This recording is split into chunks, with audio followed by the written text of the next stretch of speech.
Hello, in this video we're going to look at chopping up a sample, the start and end points of a sample, and then time stretching it to fit the tempo.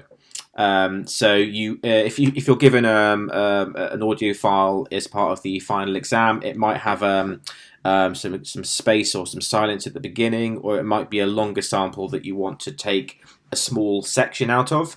So you need to be able to go into that sample, zoom in, find the start and end points, cut those points so you've got a new audio clip, and then depending on the tempo of the song that you're going to be working with, you might need to time stretch it so it fits in with that tempo. So the sample we're going to be using for this demonstration is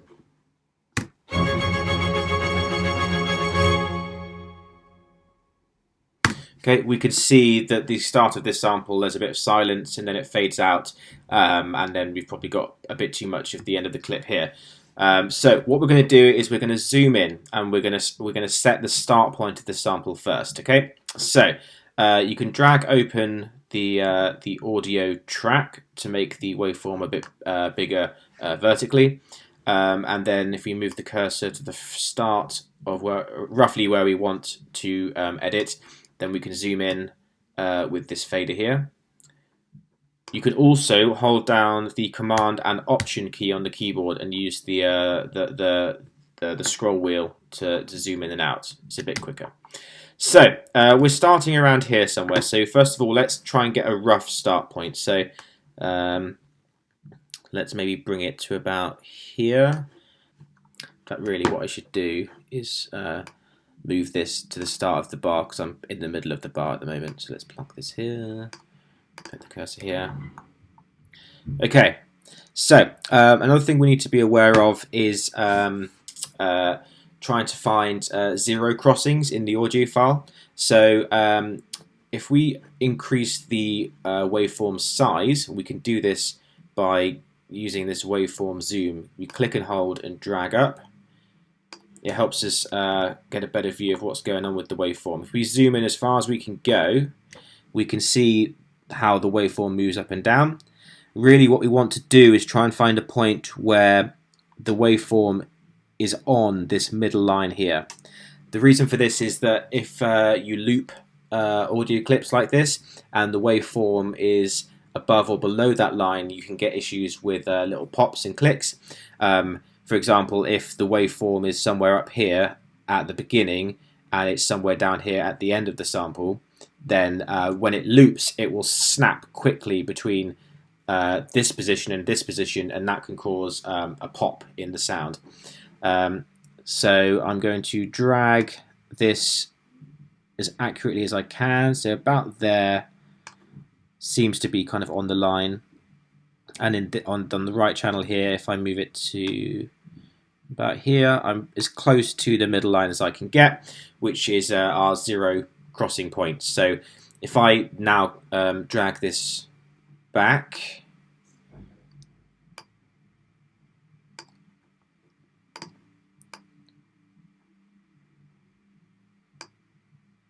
okay, now I'm going to go to the other end of the sample and find a suitable kind of endpoint for this sample. As you can see, the waveform is massive now because I zoomed in. So I'm going to make this smaller by clicking on the waveform button and dragging that down. Okay, so what we're going to do now is we're going to loop the very first section of this. We don't want the final note to play. We're going to cut it just before we get to this final note because we're going to loop this this string section just here. So what we'll do is we'll zoom in to roughly where we're going to be cutting. So we kind of want the sample to end about here. So this is the point where it will loop back to the beginning. So let's zoom out. Let's drag the end of our audio file to about here. Okay, so if we look at the beginning and end points, we can see at the beginning it kind of fades in here.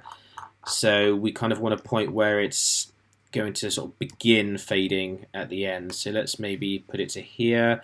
So the string part will get a bit quieter and then kind of fade back in when it loops back to the beginning. Right, so we'll kind of use that as a rough guide point. If I select the file and type in Command U, it will loop that audio file. Let's just have a listen to how it sounds so far.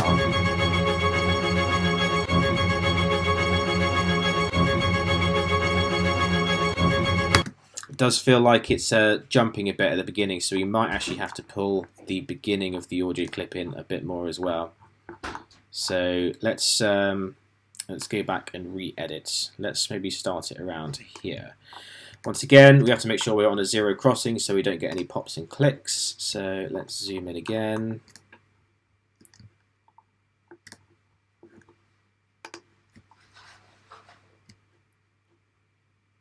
We put it here, we can see that we're on the white line here. That's fairly close. It's not going to be perfect, but we're getting there. So let's select the audio sample and hit Command U again, so it loops just that audio clip.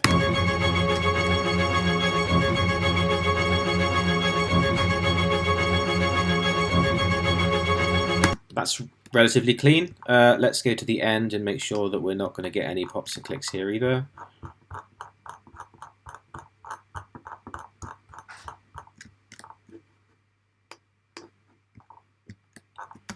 Oops. Okay, so we're not hearing any pops and clicks at the moment, but I think it's still not bad practice to just try and find a point where we're on the white line. I'll just zoom in slightly.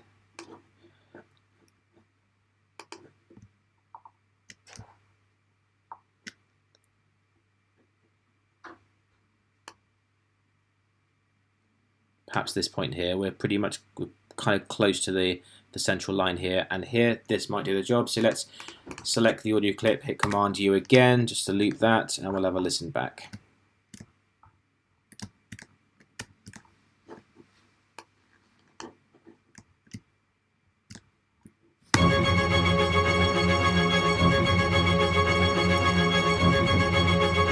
Okay, that'll do for the moment. So it's time-wise, rhythmically, it seems to be in time with itself, and it's looping fairly smoothly. So what I'm going to do is I'm going to move the beginning of this audio clip to the beginning of the bar, so that it starts on the bar line of bar 22.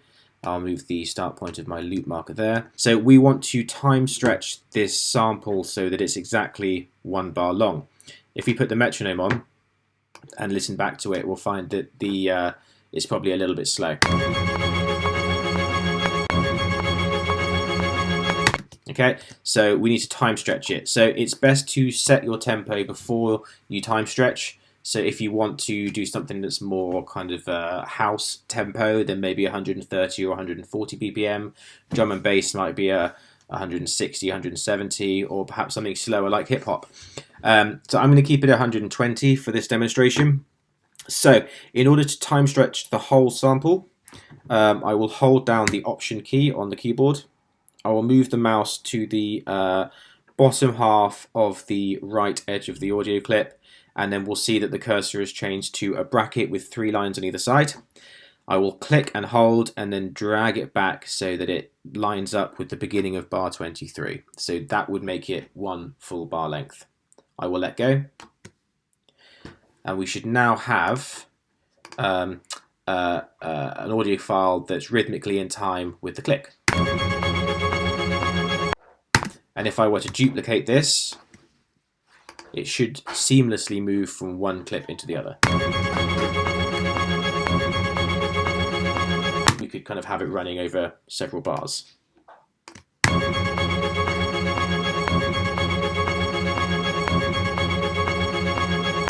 If I were to try it out with the drum beat, let's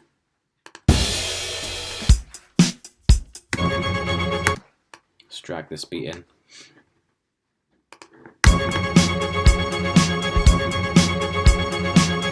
And now we've got some kind of remixing going on. So we're using Beethoven's, or a section of Beethoven's symphony along with a drum beat, and we can kind of go from there. Cool, that's the end of this video.